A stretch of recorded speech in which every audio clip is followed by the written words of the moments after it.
মাগরিবের আজানের সময় ঘরের দরজা জানালা ভুলেও খোলা রাখবেন না। যদি খোলা রাখেন তবে মারাত্মক কিছু ক্ষতি হয়ে যাবে।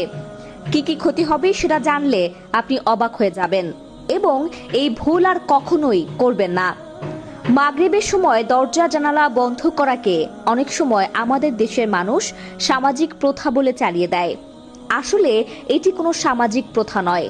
এটি মহানবী সাল্লাল্লাহু আলাইহি ওয়াসাল্লাম নানান ধরনের হাদিসের মধ্যে বলে গেছেন। কিন্তু বর্তমান যুগের কিছু মানুষ রাসূলুল্লাহ সাল্লাল্লাহু আলাইহি ওয়াসাল্লামের বলা হাদিসগুলোকে বলে সামাজিক প্রথা। আবার সামাজিকভাবে যে কুসংস্কারগুলো সৃষ্টি হয় সেগুলোকে বলে হাদিস থেকে এসেছে। নাউজুবিল্লাহ। তাই ভুলেও আজ থেকে কেউ মাগরিবের আজানের সময় দরজা জানালা খুলে রাখবেন না। আর যাদের এই ভিডিওটি দেখার আগে থেকেই মাগরিবের আজানের সময় দরজা জানালা বন্ধ করার অভ্যাস আছে, তারা অবশ্যই কমেন্ট বক্সে আলহামদুলিল্লাহ লিখে যাবেন এবং অন্যদেরও এই সময় দরজা জানালা বন্ধ করাতে উৎসাহিত করবেন। চাইলে ভিডিওটি শেয়ার করে তাদের কাছে পাঠিয়ে দিতে পারেন। তো চলুন জেনে নেওয়া যাক রাসূলুল্লাহ সাল্লাল্লাহু আলাইহি ওয়াসাল্লাম কেন মাগরিবের আজানের সময় দরজা জানালা বন্ধ করার নির্দেশ দিয়েছেন।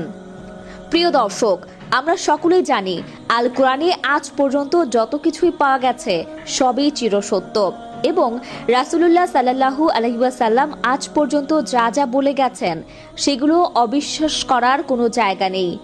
যদি কেউ সেগুলো অবিশ্বাস করে তবে সে অমুসলিম এবং কাফের হিসেবে গণ্য হবে। তেমনি রাসূলুল্লাহ সাল্লাল্লাহু আলাইহি ওয়াসাল্লামের বলে যাওয়া বিভিন্ন হাদিসের মধ্যে এটা উঠে এসেছে যে মাগরিবের আজানের সময় যখন মসজিদের মাইকে মুয়াজ্জিনের মুখে আজানের ধ্বনি উচ্চারিত হয় তখন সেই শব্দ শয়তানদেরকে খুবই বিচলিত করে ফেলে। সেই সময় শয়তান আশ্রয় খোঁজার জন্য এদিক ওদিক ছোটাছুটি করে এবং আশ্রয় খুঁজতে শুরু করে। তখন যদি কোনো মুসলিমের ঘরের দরজা খোলা থাকে তবে তারা তৎক্ষণাৎ সেখানে প্রবেশ করে। এখানে এক সাহাবী মহানবী সাল্লাল্লাহু আলাইহি ওয়াসাল্লামকে প্রশ্ন করেছিলেন, হে প্রিয় রাসূল, তারা তো অদৃশ্য, সব জায়গায় ঢুকতে পারে, তবে আমরা দরজা আটকালে কি তারা ঢুকতে পারবে না? তার জবাবে রাসূলুল্লাহ সাল্লাল্লাহু আলাইহি ওয়াসাল্লাম বলেন, যখন কোনো মুসলিম মাগরিবের আজানের সময় দরজা বন্ধ করে এবং নামাজ আদায়ের জন্য দাঁড়ায় তখন আল্লাহ তাআলা তার কঠিন হেফাজতের জন্য নিজে একজন পাহারাদার নিয়োগ করেন। এছাড়াও রাসূলুল্লাহ সাল্লাল্লাহু আলাইহি ওয়াসাল্লাম মাগরিবের আজান দেওয়ার আগেই ছোট বাচ্চাদেরকে নিজ ঘরে ফেরত যেতে বলেছেন, কেননা মাগরিবের আজানের পরে দিনের আলো ফুরিয়ে রাতের অন্ধকার শুরু হয় এবং রাতের অন্ধকারে জিনের চলাচল বেড়ে যায়।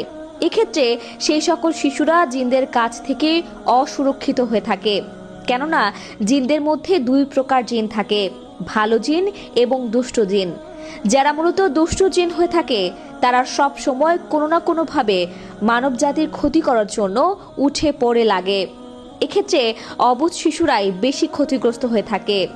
হে আল্লাহ, আমাদের সকলকে মাগরিবের আজানের সময় মনে করে এই দুটি কাজ করার তৌফিক দান করুন, আমিন। তা দর্শক, আজ এ পর্যন্তই। আবার আসবো নতুন নতুন সব তথ্য নিয়ে। সে পর্যন্ত সবাই ভালো থাকুন, সুস্থ থাকুন। এতক্ষণ 24 ঘন্টা নিউজের সাথে থাকার জন্য আপনাকে ধন্যবাদ।